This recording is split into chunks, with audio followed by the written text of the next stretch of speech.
फजर की नमाज में दोनों को उठना था, फजर की नमाज में दोनों को उठना था। बड़ा दिलचस्प वाक़या सुना रहा हूं, आपको भी मजा आएगा, सुनिए। और जिनको मसला मालूम नहीं होगा वो मसला भी जान जाएंगे।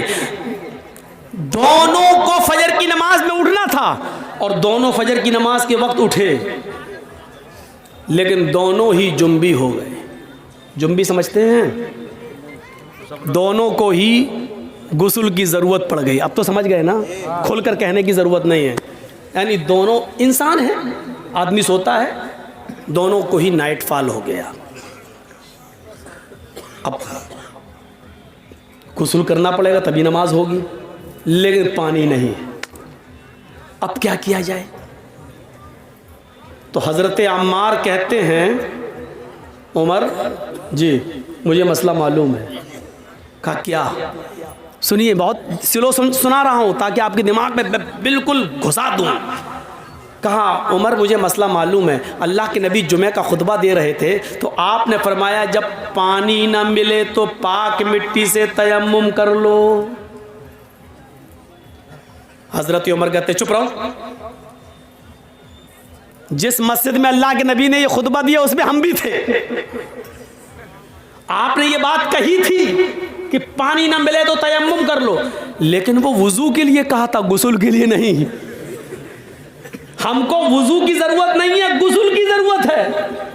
अल्लाह के रसूल ने उस मस्जिद में जो जुमे का खुतबा दिया था उसमें यह कहा था कि अगर वुजू के लिए पानी ना मिले तो तयम्मुम कर लो, दोनों हाथ पाक मिट्टी पे मार के फूंक लो, चेहरे पे फेर लो, दायां हाथ बाएं हाथ पर और बायां हाथ दाएं हाथ पर फेर लो तो तयम्मुम हो जाता है। ये अल्लाह के नबी ने बताया था। तो यहाँ तो वुजू का मामला नहीं है, हम लोग नापाक हैं, हम लोग को गुस्ल की जरूरत है। हजरत अम्मार कहते हैं, हजरत अम्मार कहते हैं तो एक काम करिए ना, वुजू में हाथ पैर मुंह कुल्ला किया जाता है और ये सब धुला जाता है, हमको गुस्ल की जरूरत है, इसलिए पूरे जिस्म पे मिट्टी फेर लेते हैं। हाँ? ऐसा करते हैं, यानी अपना अपना दिमाग लगा रहे हैं। देखिए हजरत उमर कहते नहीं नहीं नहीं नहीं, हमें कोई अच्छा नहीं लग रहा है। क्यों? हमको मसला मालूम नहीं, कि ऐसा ना हो ऐसा करने पर गुनाह हो। तो हजरत अम्मार ने अपनी अकल चलाई और हजरत उमर ने अपनी अकल चलाई। हजरत अम्मार ने कहा तुम्हें नहीं पढ़ना मत पढ़ो, मैं तो पढ़ूंगा नमाज। तो हजरत अम्मार ने क्या किया, एक झाड़ी के पीछे चले गए, मिट्टी पड़ी थी, बुखारी शरीफ की हदीस के अल्फाज हैं, अपने जिस्म को उस पर पूरा मिट्टी में लोट लिया। बुखारी में क्या है, कमा तमर्रकुद्दाब्बा यतमर्रकु कमा तमर्रकुद्दाब्बा। हजरत अम्मार मिट्टी पर ऐसे लोटे, ऐसे जैसे चौपाया, आपने देखा होगा जानवर को मिट्टी में ऐसे करता ना, फिर झाड़ देता अपने आप को, पूरे जिस्म पर मिट्टी हो जाती है उसके। तो हजरत अम्मार ने ऐसे ही किया, पूरा करके पूरे जिस्म पर मिट्टी मल ली और गए और नमाज पढ़ ली। हजरत उमर देख रहे हैं, उन्होंने नमाज नहीं पढ़ी, हजरत अम्मार ने पढ़ ली। हजरत उमर ने कहा पता नहीं सही हुआ कि गलत, नहीं, उन्होंने अपनी अकल दौड़ाई, नमाज नहीं पढ़ी। शहर में गए, सुबह सूरज निकलने के बाद पानी मिल गया और जैसे ही पानी मिला तो हजरत उमर ने सबसे पहले गुस्ल करके फजर की नमाज कज़ा कर ली, पढ़ ली। उस जमाने में मोबाइल का दौर नहीं था। दबाया, हाँ जर्जी साहब जरा बताइए तो, मालूम है रात के 3 बजे लोग हमें परेशान कर देते कभी कभी, इसलिए मोबाइल बंद कर दिया। 3 बजे पूछते हैं, मौलाना साहब फला हॉस्पिटल में मेरी बीवी एडमिट है। अच्छा, अल्लाह ताला ने अभी अभी एक बेटा दिया, क्या नाम रखूं? अरे बच्चा आज पैदा हुआ है, कभी ने 7वें दिन नाम रखना है, तुझे अभी जरूरत क्या थी, सुबह पूछ लेता। रात में 3 बजे फोन कर, क्या नाम रखूं? तो ये परेशान करने वाले लोग भी होते हैं, 3 बजे फोन कर रहे हैं। कहा अरे मौलाना खुशी थी इसलिए बोल दिया। तो बोलो ना मौलाना साहब हमारे बच्चे के लिए दुआ करना, अल्लाह ताला ने चांद सा बेटा दिया। ये क्या नाम, 3 बजे फोन कर रहा था। तो उस जमाने में फोन का जमाना नहीं था, अल्लाह के रसूल से मसला मालूम कर लिया जाए। अब सुनिए, अम्मार इब्ने यासिर ने नमाज पढ़ ली, हजरत उमर ने नहीं पढ़ी। जब सूरज निकल गया, पानी मिल गया, तब उमर फारूक ने नमाज पढ़ ली। जब सफर खत्म हुआ तो ये दोनों जब मदीने आए तो अल्लाह के नबी सल्लल्लाहु अलैहि वसल्लम से दोनों ने अपना अपना किस्सा बयान किया। अल्लाह के रसूल बताइए हम दोनों में कौन सही, हम दोनों में कौन सही। तो अल्लाह के नबी ने फरमाया अच्छा दोनों को गुस्ल की जरूरत पड़ गई। कहा अम्मार तुमने क्या किया? कहा अल्लाह के रसूल हमें तो मालूम था पानी ना मिले तो तयम्मुम कर लो। तो अल्लाह के रसूल ने फरमाया जी बिल्कुल। तो हजरत उमर ने कहा ये तो आपने वुजू के लिए कहा था, इन्होंने पूरे जिस्म पर मिट्टी मल ली। तो अल्लाह के रसूल ने कहा अम्मार क्या किया था तुमने? कहा कि मैं तो ऐसे लोटा मिट्टी पर जैसे 4 पैर वाला जानवर जमीन पर लोटता, पूरे जिस्म पर मिट्टी मल ली। तो अल्लाह के रसूल मुस्कुराए और मुस्कुरा कर कहते हैं कि अम्मार तुमने गलत किया, तुम्हें ऐसा नहीं करना चाहिए था। अब हजरत उमर बड़े खुश हैं, ये गलत हो गए तो हम तो सही हुए होंगे, इनकी गलती है तो हम सही हो गए, हमने नमाज नहीं पढ़ी हम सही हो गए। तो कह ले और पूरे जिस्म पर मिट्टी मल लो हो गए ना। तो कहा हजरत अम्मार ने अल्लाह के नबी इनका सुनो इन्होंने क्या किया। तो हजरत उमर से पूछा तुमने क्या किया? कहा अल्लाह के रसूल जब तक पानी नहीं मिल गया मैंने गुस्ल ही नहीं किया, नमाज का वक्त निकल गया, सुबह सूरज निकलने के बाद पानी मिला तो मैंने वुजू बना गुस्ल किया फिर नमाज पढ़ी। आपने कहा उमर तुमने भी गलत किया। इस मैदान में जितने लोग जमा है सुनो, अम्मार की बात को अल्लाह के रसूल रिजेक्ट कर रहे हैं, पुराने सहाबी, और हजरत उमर फारूक की बात को भी रिजेक्ट कर रहे हैं जबकि वो भी पुराने साहबी।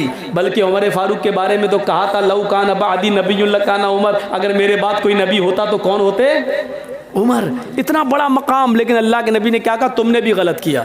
अय उमर और अय अम्मार दोनों का तयम्मुम एक ही है, वुजू का भी और गुस्ल का भी। अगर गुस्ल की भी जरूरत पड़ गई थी तब भी वही तयम्मुम करना चाहिए था जो नमाज के लिए किया जाता है, जो वुजू के लिए किया जाता है, बस यही काफी था। अपने दोनों हाथों को जमीन पर मारते, उसको फूंकते। देखो तयम्मुम का तरीका क्या है।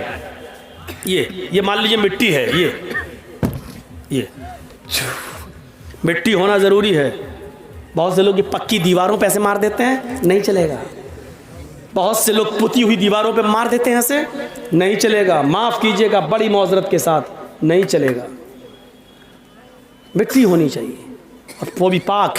ऐसे दोनों हाथ जमीन पे ऐसे मारिए, ये ऐसे किया और ऐसे करने के बाद ऐसे नहीं मलना है, ऐसे करके ऐसे नहीं मलना, पूरा वो आपका पाउंड स्क्रीन यही लग जाएगी, ऐसे नहीं करना है। ये ज़मीन पे मारा, तयम्मुम का तरीका सीखिए। ये ज़मीन पे मारा, फिर ये बस जितनी भी उड़ जाए मिट्टी तुम्हारे हाथ में लगी हुई, ऐसे करके उड़ गई। अब इन्हीं हाथों को ऐसे करना है, देखिए हो गया। अब यही हाथ दोबारा नहीं लेना है, इसी हाथ को बाएं हाथ के ऊपर ऐसे यहां तक ये कर लिया और इस हाथ को, ये तयम्मुम हो गया। तो अल्लाह के नबी ने कहा था यकफी हाकज़ा, तुम्हारे लिए इतना कर लेना काफी था। तुमने पूरे जिस्म पर मिट्टी मल ली, तुमने भी गलत किया। और अव्वल वक्त पर नमाज न पढ़ के सूरज के निकलने तक इंतजार करके फिर गुस्ल के लिए पानी मिल गया, तब पानी नहाकर फिर तुमने नमाज पढ़ी, तुमने भी गलत किया, क्योंकि नमाज को उसके अव्वल वक्त से निकाल दिया। तो अब आप समझ रहे हैं गलती किन किन से हो सकती है। हज़रत अम्मार से भी हो गई, हज़रत उमर से भी हो सकती है, तो मौलवी जर्जीस से क्यों नहीं हो सकती है। आज हम जैसे कोई मौलाना ये नहीं कह सकता कि मैंने जो कहा वो बिल्कुल सही है, उसी को आंख बंद करके मान लो, नहीं। हर शख्स की बात शरीयत की कसौटी पर रखी जाएगी। अगर कुरान और हदीस से मिल रही होगी तो मानी जाएगी, कुरान और हदीस से नहीं मिल रही होगी तो नहीं मानी जाएगी। मेरे भाइयों इस चीज को याद रखना। आइए अब मैं तुम्हें एक ऐसे वाक़े की तरफ लेके चलता हूं जिससे तुम्हें बहुत बड़ा मसला मालूम होगा। हजरत उमर फारूक खुतबा दे रहे हैं, सुनिए। हजरत उमर फारूक खुतबा दे रहे हैं और उस खुतबे के अंदर अल्लाह के फरमा रहे हैं कि लोगों आजकल मेहर बहुत बढ़ गया है। मेहर जानते हैं ना, लड़की की शादी में जो रखा जाता है उसको आपके यहाँ क्या बोलते हैं? महर, दैन महर, मोहर नहीं, मोहर तो वो होती जो लगाई जाती है, महर, महर, दैन महर, सही है। तो महर, लोगों महर बढ़ता जा रहा है। हाय हाय हाय, सुनिए बहुत प्यारी बात, अब लोग बहुत ज्यादा महर रखने लगे, देने लगे। लड़कियां भी निकाह के मौके पर बहुत ज्यादा महर की डिमांड करने लगी। मैंने अल्लाह के नबी के निकाह देखे हैं, नबी की बीवियों को अल्लाह के नबी ने जो महर दिया वो मुझे मालूम है। अल्लाह के नबी ने अपनी बेटियों की, ज़ैनब की, रुकैया की, उम्मे कुलसूम की और फातिमा की शादी की तो कितना महर रखा ये भी मुझे मालूम है। सबसे ज्यादा जो महर था वो 400 दिरहम, 400 दिरहम का महर था, 400 दिरहम का। 400 दिरहम से ज्यादा महर अल्लाह के नबी ने नहीं रखा। लिहाजा अगर कोई भी शख्स अपनी बीवी को 400 दिरहम से ज्यादा महर देगा तो वो महर उमर उस औरत से छीन लेगा और बैतुल माल में जमा कर देगा। 400 से ज्यादा जो महर होगा, 400 तक तो उस औरत के पास रहेगा, लेकिन 400 के बाद जो भी महर देगा उतना वो जायद महर, महर जो ज्यादा है वो उस औरत से लेकर बैतुल माल में जमा कर दिया जाएगा। ये किसने कहा? हजरत उमर ने कानून बना दिया, मिंबर पे खड़े होकर खुतबा दे दिया। खुतबा तो दे दिया, टाइम खत्म हो गया, उतर गए, जुमे की नमाज पढ़ा दी। नमाज पढ़ाने के बाद उसी मस्जिद में पर्दे में एक औरतें भी नमाज पढ़ रही थी, पर्दा पड़ा हुआ था, औरतें भी नमाज पढ़ रही थी। एक बूढ़ी औरत आती है पर्दे से, कहती है अमीरुल मोमिनीन मुझे आपसे कुछ कहना है। बोला क्या कहना चाहती हो, बोलो। कहा वहीं आना चाहती हूं, मैंने पैरों में सॉक्स मोजे पहन रखे हैं, हाथों में मैंने दास्ताने ग्लव्स पहन रखे हैं, मेरा चेहरा छिपा हुआ है, मैं वहीं आकर आपसे रूबरू मिलना चाहती हूं, आपने मसला गलत बता दिया। हजरत उमर फारूक से कह रही है एक औरत कि आपने मसला गलत बता दिया। हजरत उमर कहते हैं मैंने गलत बता दिया कि हाँ, आओ इधर। औरत, बूढ़ी औरत गई, कहा अमीरुल मोमिनीन आपने इस मिंबर पर खड़े होकर ये कैसे कह दिया कि कोई भी आदमी अपनी बीवी को 400 दिरहम से ज्यादा महर नहीं दे सकता। हजरत उमर ने कहा मां, बूढ़ी मां, अल्लाह के रसूल ने अपनी बीवियों को 400 दिरहम से ज्यादा नहीं दिया, अपनी बेटियों के निकाह में 400 दिरहम से ज्यादा महर नहीं रखा। फिर उस औरत ने क्या जवाब दिया? अमीरुल मोमिनीन 400 दिरहम देना एक अलग बात है, लेकिन 400 दिरहम से ज्यादा नहीं दे सकता है कोई मर्द। क्या ऐसी कोई हदीस है आपके पास? क्या अल्लाह के रसूल ने 400 दिरहम से ज्यादा महर देने को से मना किया? ऐसी कोई हदीस है आपके पास? तो हजरत उमर ने कहा मां, मुझसे हदीस क्यों मांग रही हो? क्या 400 दिरहम से ज्यादा भी कोई महर दे सकता है? ऐसी कोई हदीस है तुम्हारे पास? यह हजरत उमर ने उससे पूछा, ऐसी कोई हदीस है तुम्हारे पास? उस बूढ़ी औरत ने जवाब दिया अमीरुल मोमिनीन 400 दिरहम से ज्यादा भी महर दे सकता है, हदीस नहीं कुरान की आयत मौजूद है। हजरत उमर ने कहा कुरान में है? मैं रोज कुरान पढ़ता हूं। का रोज पढ़ते हो तब भी आपको नहीं मालूम? जल्दी बताओ। आए बूढ़ी औरत, आए माँ, जल्दी बताओ वो कौन सी कुरान की आयत है जिसमें लिखा हो कि 400 दिरहम से ज्यादा भी दे सकता है शौहर अपनी बीवी को महर। उस औरत ने, बूढ़िया ने कुरान की आयत पढ़ी, व आतैतुम इहदाहुन्ना किंतारन फला ताखुजू मिन्हु शैआ। सोचिए,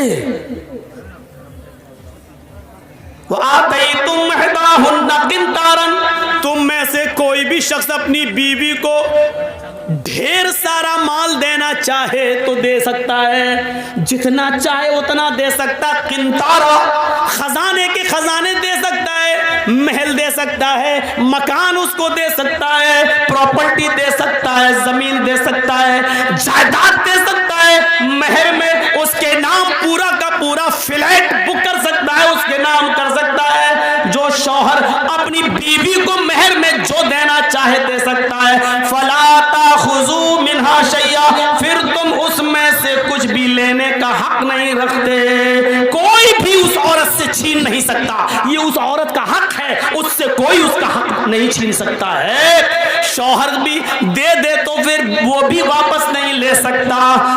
आए उमर, जब दिए हुए माल को शौहर नहीं ले सकता है तो आप कैसे ले सकते हैं? आपने ये कैसे कानून नाफिज कर दिया?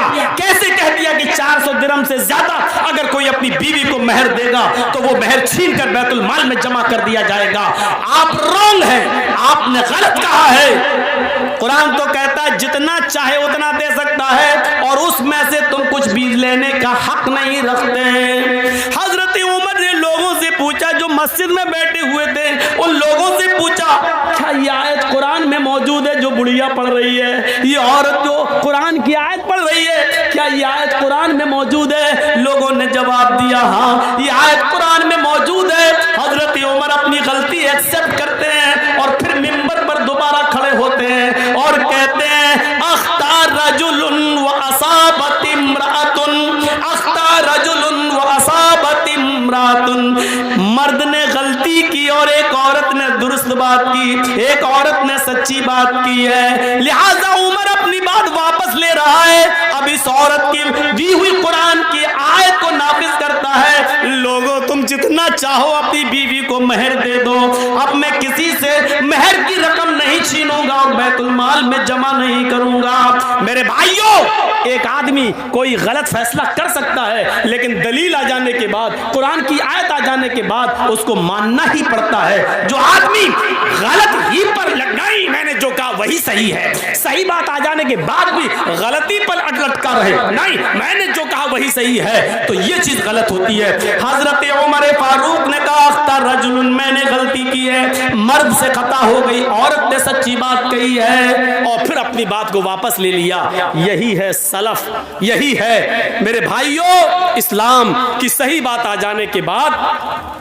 आदमी सही बात को ले ले और अपनी पुरानी रविश छोड़ दे, अपना पुराना तरीका तर्क कर दे, अपना पुराने तरीके से तौबा कर ले और सही बात पर अमल करना शुरू कर दे। ऐसी कितनी मिसालें मेरे भाइयों हमें और आपको, हम और हमारे और आपके सामने आनी चाहिए, जिससे आपको पता चल सकता है, पता चल जाएगा कि शरीयत के अंदर कुरान और हदीस से बढ़कर कोई नहीं है, कोई नहीं है। जर्जीस भी गलत हो सकता है, इस मस्जिद इसमें मदरसे में और इस स्टेज पर बोलने वाले मौलाना से भी गलती हो सकती है, लेकिन कुरान और हदीस की दलील आ जाने के बाद फिर मेरे भाइयों, मैंने कहा ना, दिमाग वही लगना चाहिए, हम जो कर रहे हैं वो सही है कि नहीं, हम जो कर रहे हैं वो कुरान और हदीस में कैसा है। मेरे भाइयों, इस चीज को आप देखिए, अपना दिमाग वहीं पर लगा दीजिए।